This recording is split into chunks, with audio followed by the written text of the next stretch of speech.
뵙면서 회를 진행해야 합니다라는 그 윤석열 대통령께서 방일과 그다음에 한일 정상회담에 대해서 그냥 심정을 말씀을 드리면은 참담해요. 참담하고 대단히 답답하다 이런 말씀을 드리고요. 자, 외교에는 여야가 없죠. 네, 없습니다. 그리고 또한 외교는 국익과 국격이 기본이죠. 그렇지 않습니까? 그렇습니다.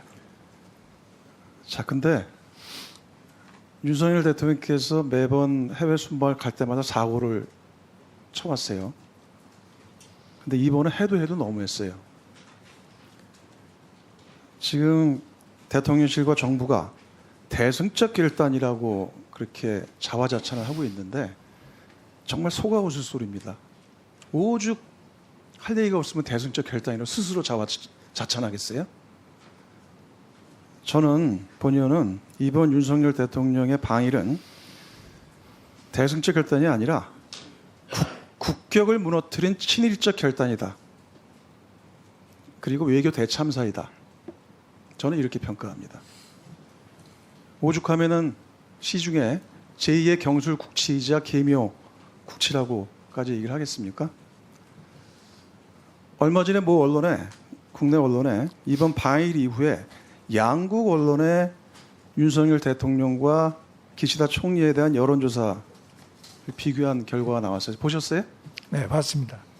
윤석열 대통령은 지지율이 하락하고 있고 기시다 총리는 최대 7%까지 상승했다고 일본 언론이 보도하고 있습니다. 자, 이게 뭘 말하는 겁니까?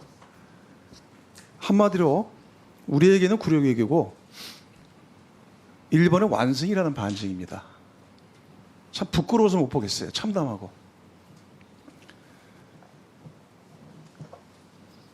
이번에 한일 정상회담과 일본 방일 기간에 후쿠시마 원전 오염수 방출 문제에 대한 거론이 됐었죠.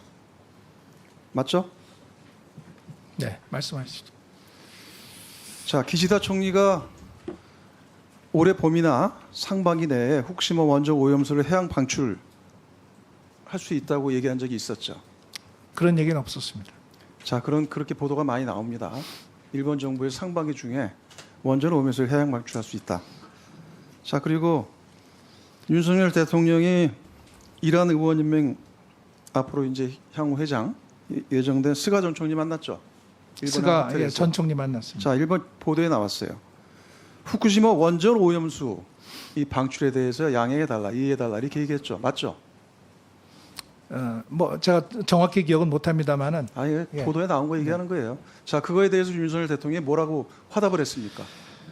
우리 뭐 정부 입장은 마찬가지입니다. 아니, 뭐라고 아까도 화답을 말씀드렸습니다만 화답을 했어요? 제가 그 대통령께서 말씀하신 거를 구체적으로 뭐 일일이 다 말씀드리는 건 적절치 않은 것 같습니다만 아니, 그 말이 됩니까? 이게 지금 우리 국민의 건강과 안전이 최우선이고 또 그렇게 하기 위해서 왜 이에 대해서 한마디도 얘기를 못합니까? 일본 측이 일본에 필요할 가서 조치를 제대로 일본이 취해야 된다 대놓고서 이렇게 자기가 얘기했습니다. 다 하고 있는데 네, 이런 우리 대한민국의 입장입니다. 대통령이란 분이 일본에 가서 우리 국민의 안전을 걱정하고 우리 국민의 우려가 해소되지 않으면 나 이거 못한다, 반대한다. 왜 이런 얘기를 왜 못해요? 대통령께서 당당하게 말씀하셨습니다. 당당하게 말씀 무슨 얘기를 합니까? 아예 이 얘기나 하고 이 도대체 나 어느 나라의 대통령인지 모르겠어요.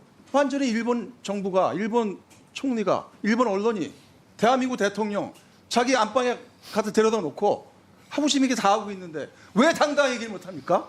이게 외교입니까? 오염수 문제에 대한 우리 이렇게 정부의 국격을 입장은 무너뜨려요. 역사는 일관되고 부정하고. 확고합니다. 대통령께서도 그런 생각을 가지고 계십니다. 너무 참담해요. 이게 무슨 대승적 결단입니까? 일본을 위한 대승적 결단을 오신 거예요? 자, 그리고 일본 언론에서 계속 교토통신에서 위안부 합의에 착실한 이행을 요구했다. NHK는 독도 문제와 관련해서도 일본의 정부 입장을 전달했다. 또 일본 관방부 장관은 독도 문제가 포함됐고 위안부 합의에 대해 착실한 이행을 요구했다고 밝힌 바 있다. 자, 이런 보도가 나오고 있죠. 이거에 대해서 이번 방일 이후에 한동안 대한민국의 공식적인 이해에 대한 해명과 답변이 없었어요. 저희 의원실에서 10여 차례 가까이 그 아태국에 연락도 하고 문의도 하고 도대체 정부 입장이 뭐냐, 이에 대해서 뭐냐 공식 입장이 하니까 전화를 안 받아요. 다 끊고 있어요. 그러다가 대통령실에서 이동훈 대변인이 우리 외교당국에서 유감 표명을 하고 재발 방지를 당부한 것으로 알고 있다. 이렇게 얘기를 했다 그래요. 또 이거를 확인해 봤어요. 근데 현재까지도 답변이 없어요. 도대체 유감 표명을 한 겁니까? 공식적인 입장 표명 냈어요. 보도자료 냈습니까? 이 문제에 대해서 말씀입니다. 네. 일본에 대해서 항의했습니다. 유감을 표시했습니다. 자, 뭐라고 했는지 공문 있습니까? 외교부에서. 만나서 직접 이야기를 했습니다. 네. 우리 국민이 신뢰할 수 있게. 자, 외교부에서 예전에 보니까 일본의 사도광산 세계유산 등재 신청에 대한 외교부 대변인 논평을 내면서 공식적으로 우리 정부는 유감을 표명한다. 이런 공식 입장까지 낸 적이 있었어요. 네. 이렇게 하셔야 될 거 아닙니까? 없었다고? 정확하게?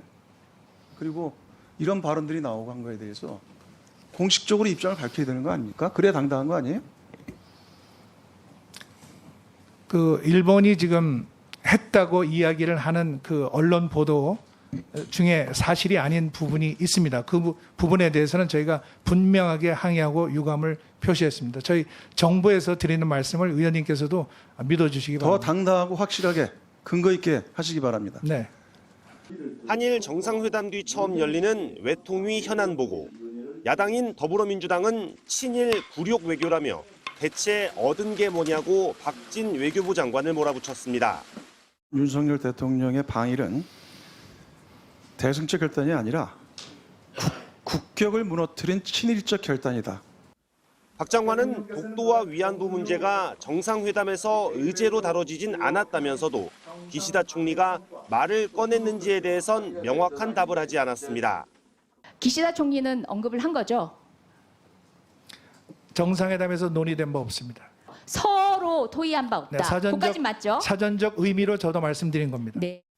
윤석열 대통령이 어떻게 대응했는지를 묻는 질문이 이어지자 박 장관은 몇 가지 문제에 대해서 정부의 입장을 명확히 얘기했다고만 설명했습니다.